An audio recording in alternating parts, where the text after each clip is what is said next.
হাদিসের মধ্যে আসছে নবীজি সাল্লাল্লাহু আলাইহি ওয়াসাল্লাম বলেন, কিয়ামতের দিন সবচাইতে নিঃস্ব হবে ওই ব্যক্তি যার আমলের কোনো অভাব নাই, নামাজ রোজার অভাব নাই, হজ যাকাতের অভাব নাই, দান সাদকার অভাব নাই, এক কথায় কোনো প্রকার নেক আমলের অভাব নাই। দুনিয়াতে তার একটা সমস্যা ছিল, সে বান্দার হক নষ্ট করত। আল্লাহ তাআলা তাকে জান্নাতে যাওয়ার অনুমতি দেওয়ার পূর্বে তার ব্যাপারে আল্লাহ রাব্বুল আলামিনের দরবারে মানুষেরা অভিযোগ দায়ের করবে। লম্বা হাদিস, আমি শুধু সারমর্ম কথাগুলা বলতেছি। কিছু লোক তার বিরুদ্ধে আল্লাহ রাব্বুল আলামিনের কাছে অভিযোগ দায়ের করবে। লোকটা হয়তো বলবে, আল্লাহ, এই লোকটা দুনিয়াতে আমার হক নষ্ট করেছিল। কেউ বলবে আমার সম্পদ দখল দিয়েছিল, কেউ বলবে আমাকে কষ্ট দিয়েছিল। এক কথায় আমার হক নষ্ট করেছিল। আল্লাহ, দুনিয়ার ভিতরে আমি দুর্বল থাকার কারণে আমি ন্যায় বিচার পাই নাই। দুনিয়াতে আমি মাজলুম ছিলাম। আল্লাহ, আজকের দিন আমি কি ন্যায় বিচার পাবো না? আল্লাহ রাব্বুল আলামিন তার অভিযোগ গ্রহণ করবে। এবার ওই পাহাড় পরিমাণ নেকের মালিককে বলা হবে, তোমার ব্যাপারে যে অভিযোগ দায়ের করা হলো সত্য নাকি? সে মিথ্যা কথা বলার কোনো উপায় নাই, স্বীকার যেতে সে বাধ্য। সে বলবে, হ্যাঁ, দুনিয়াতে আমি তার এই হক নষ্ট করেছি। আল্লাহ তাআলা বলবে, দাও, তার হকটা আদায় করে দাও। বলেন তো, দুনিয়াতে কেউ যদি কারো জমি জোর করে দখল দেয়, কিয়ামতের দিন জমি দেওয়ার কোনো অবস্থা আছে নাকি? এইবার লোকটা বলবে, আল্লাহ, এ তো দুনিয়া না, দুনিয়া না। দুনিয়া যদি হইতো আমি তার জমি, তার হক তাকে ফিরাইয়া দিতাম। এখন আমি কোথার থেকে দিব? এইবার অভিযোগকারী বলবে, আল্লাহ, ঠিক আছে, এটা তো দুনিয়া না। দুনিয়ায় আমার সম্পদ সে দখল দিয়েছিল, আজকে আমার সম্পদের প্রয়োজন নাই। সে আমার দুনিয়ার হকটা তার নেকির দ্বারা মিটায়া দে। এবার ওই পাহাড় পরিমাণ নেকের মালিক একটা মাত্র অপরাধ করতো, বান্দার হক নষ্ট করছে। সে কি করবে? নেকির থেকে নিয়ে একজনের হক আদায় করবে।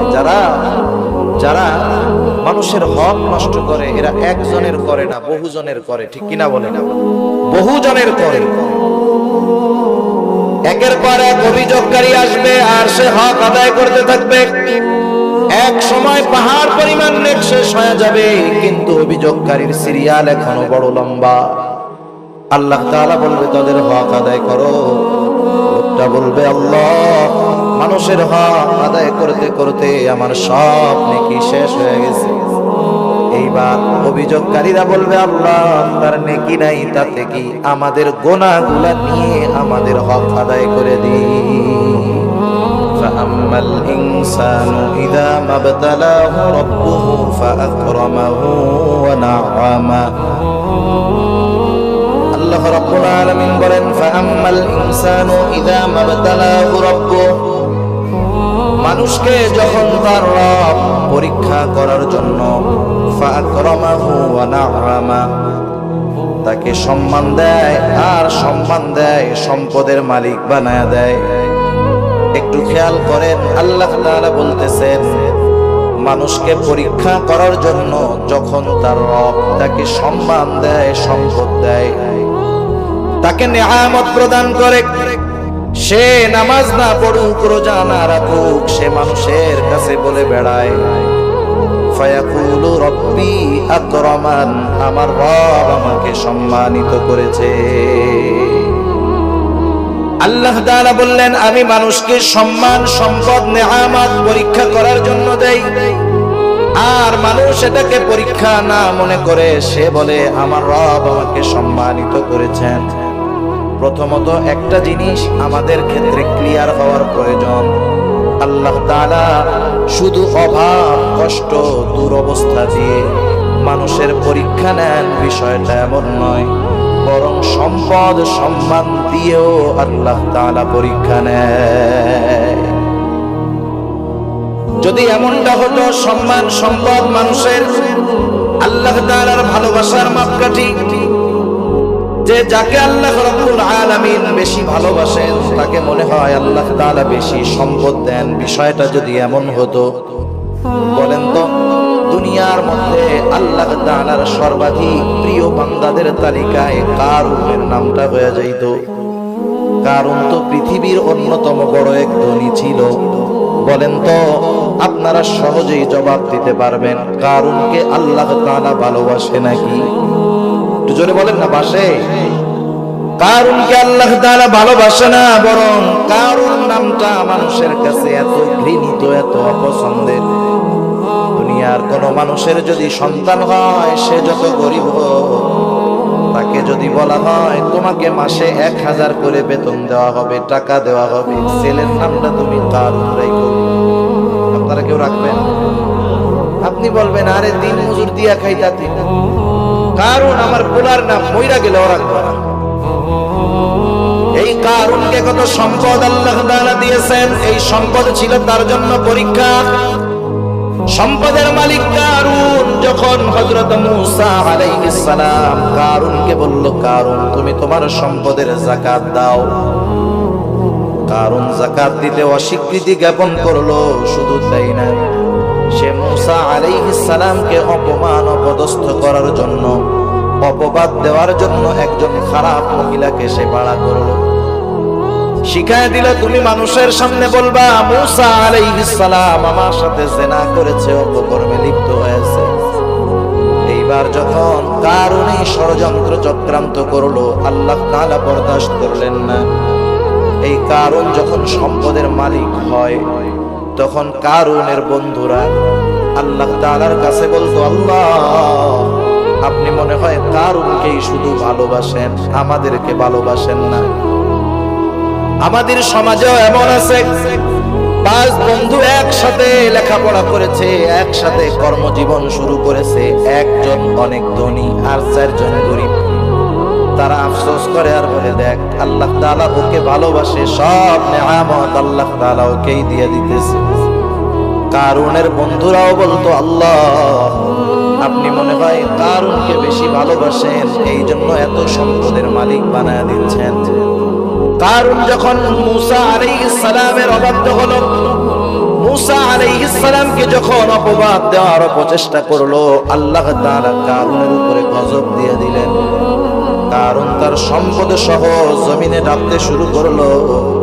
তাফসীরের মধ্যে আসছে এখনো কারুন তার সম্পদ সহ জমিনের মধ্যে ডাবতেছে, কিয়ামত পর্যন্ত ডাবতে থাকবে। যখন কারুনের বন্ধুরা কারুনের এই দুরবস্থা দেখলো, এইবার ওই গরিব বন্ধুরা বলে, আল্লাহ আপনি কারুনকে সম্পদ দিয়েছেন ঠিক, কিন্তু বাস্তবে আপনি আমাদেরকে বেশি ভালোবাসেন। সম্পদ দেখে আমরা মনে করি আল্লাহ তাআলা মনে হয় তারে ভালোবাসে, এই জন্য দিচ্ছে, বিষয়টা এমন নয়। কারুন সম্পদ পেয়েছে ঠিক, আল্লাহ তাআলার ভালোবাসা পায় নাই। আবার দুনিয়াতে অনেক মানুষ আছে সামাজিক অবস্থানের দিক দিয়ে তার সম্মান অনেক কম, সমাজের মানুষেরা তাকে গণ্যমান্য কোনো ব্যক্তি মনে করে না, সামাজিক দিক দিয়ে তাকে অবহেলা করা হয়, এমন লোক সমাজে আছে না নাই? এই মানুষগুলা অনেক সময় আফসোস করে আর বলে, আহারে সমাজের কোনো বিচার আচার সালিশে আমাকে ডাকে না, আমাকে এই সমাজের লোকই মনে করে না। হয়তো দুনিয়ায় সে দেখতেছে তার সম্মান কম, কিন্তু দুনিয়াতে আল্লাহ রাব্বুল আলামিন অনেক মানুষকে সম্মান দিয়েছেন তাদের পরীক্ষা নেওয়ার জন্য। কত সম্মানিত মানুষ ছিল ফেরাউন, কত সম্মানিত মানুষ ছিল নমরুদ, কত বড় বড় বাদশাহীর মালিক তারা হয়ে গেছে। কিন্তু বলেন তো বাদশাহী পেয়েছে ঠিক, এই সম্মান পদবীর দ্বারা আল্লাহ তাআলার ভালোবাসা কি তারা পেয়েছে নাকি? পায় নাই। যে কথা বোঝাইতে চাইলাম যে সম্মান সম্পদ কারো থাকলেই এটা মনে করার সুযোগ নাই যে তাকে আল্লাহ তাআলা ভালোবাসে। সম্মান সম্পদ দিয়ে আল্লাহ তাআলা মাঝে মধ্যে পরীক্ষা নেন, কিন্তু বোকা মানুষগুলা কি মনে করে? বোকা মানুষগুলা মনে করে আমারে আল্লাহ সম্পদ দিছে, ভালো না বাসলে দেয়। আমারে আল্লাহ চেয়ারম্যান বানাইছে, এমপি বানাইছে, সমাজের বড় ভিআইপি সিআইপি বানাইছে, আল্লাহ ভালো না বাসলে কি এগুলা দেয়? তারা এটা মনে করে। অথচ আল্লাহ কি বলেন যে তাদের রব তাদেরকে এগুলা দিয়েছে পরীক্ষা করার জন্য, আর তারা বলে আমাদের রব আমাদেরকে সম্মানিত করেছে। আলামিন বলেন ওয়া আম্মা ইযা মাবতালাহু ফাকাদার আলাইহি রিজকাহু ফায়াকুলু রাব্বি আহানান। আবার মানুষকে যখন তার রব পরীক্ষা করার জন্য রিজিকের মধ্যে সংকীর্ণতা দিয়ে দেয়, অভাব দেয়, সম্মানটা কমে যায়, কষ্ট ক্লেশে সে পতিত হয়, এইবার ও এইটাকে পরীক্ষা মনে করে না, বরং তার এই অভাব কষ্ট ক্লেশের জন্য সে আল্লাহ তাআলাকে দায়ী করে। বলে ফায়াকুলু রাব্বি আহানান, আমার রব আমাকে অপদস্থ করেছে, অপমানিত করেছে। মুফাসসিরিনে কেরাম বলেন সে তার ভাষায় বলতে চায় যে আমি সম্মানের উপযুক্ত ছিলাম, কিন্তু আল্লাহ আমাকে সম্মান দেয় নাই। নাউজুবিল্লাহ বলেন। অনেক সময় অনেক জায়গায় দেখবেন, বোঝানোর জন্য বলতেছে, নির্বাচন হয় না, নির্বাচন কেউ জিতে কেউ হারে, অনেক ক্ষেত্রে কন্টেস্ট হয়, একজন হেরে গেল, সে তখন বলে হারে আমি জেতারই যোগ্য ছিলাম, কিন্তু আল্লাহ আমারে জিততে দেয় নাই। সে না জয়ী হওয়াটাকে দোষ দেয় কার? আল্লাহ তাআলা। মুফাসসিরিনে কেরাম বলেন মানুষেরা কেমন জানি বলতে চায় আমি সম্মানের উপযুক্ত ছিলাম, কিন্তু আমার রব আমারে সম্মান দেয় নাই। আমি সম্পদের উপযুক্ত ছিলাম, কিন্তু আমার রব আমাকে সম্পদ দেয় নাই। সে তার রিজিকের সংকীর্ণতাটাকে পরীক্ষা মনে করে না, বরং সে তার রিজিকের সংকীর্ণতাটাকে আল্লাহ রব্বুল আলামিনের উপরে দোষ চাপায়া দেয়। তাহলে দ্বিতীয় বিষয় ক্লিয়ার কি? দ্বিতীয় বিষয় হলো যে আল্লাহ তাআলা এক নাম্বার সম্পদ সম্মান এটাও পরীক্ষার জন্য দেন। দুই নাম্বার রিজিকের সংকীর্ণতা, দুনিয়ার কষ্ট ক্লেশ অপমান, এটাও আল্লাহ তাআলা পরীক্ষার জন্য দেন। কি দেখতে চান পরীক্ষার মাধ্যমে?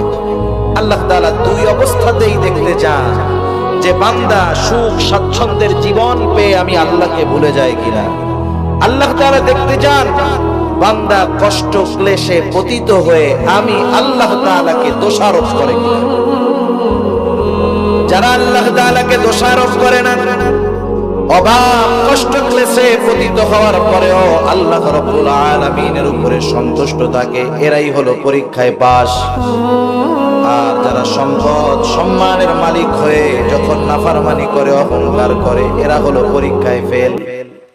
এখন দ্বিতীয় শ্রেণীর মানুষ যখন অভাবে পড়ে আল্লাহ তাআলার ব্যাপারে বলে ফায়াকুলু রাব্বি আহানান, আমাদের রব আমাকে অপমানিত করেছে, আমার রব আমাকে অপদস্থ করেছে। তারা যখন আল্লাহ তাআলার ব্যাপারে এই কথা বলে, আল্লাহ রব্বুল আলামিন তাদের কথার বিপরীতে বলেন কাল্লা, তোমরা যেই দাবি করো সেটা কখনো সঠিক নয়। জবাব দিচ্ছে কে? আল্লাহ তাআলা। কোন কথা? যে তারা বলে যে আমার রব আমাকে কি করছে? অপমান করছে। আল্লাহ তাআলা বলেন কাল্লা, কখনো নয়। না বোধক শব্দ আছে অনেকগুলা, যেমন একটা শব্দ হলো লা, সাধারণ না। কাল্লা কখনো নয়, এটা আরো দৃঢ়তার সাথে না বোধক অর্থ বোঝায়। আমি শব্দটার ব্যাখ্যার দিকে যাব না। যাই হোক, দৃঢ়তার সাথে আল্লাহ তাআলা বলতেছেন কখনো নয়, আমি কখনো এমনটা করি নাই, বরং তোমরা যে রিজিকের সংকীর্ণতার মুখোমুখি হও এটা তোমাদের নিজেদের কারণে। কাদের কারণে? নিজেদের কারণে। সেই কারণগুলো কি?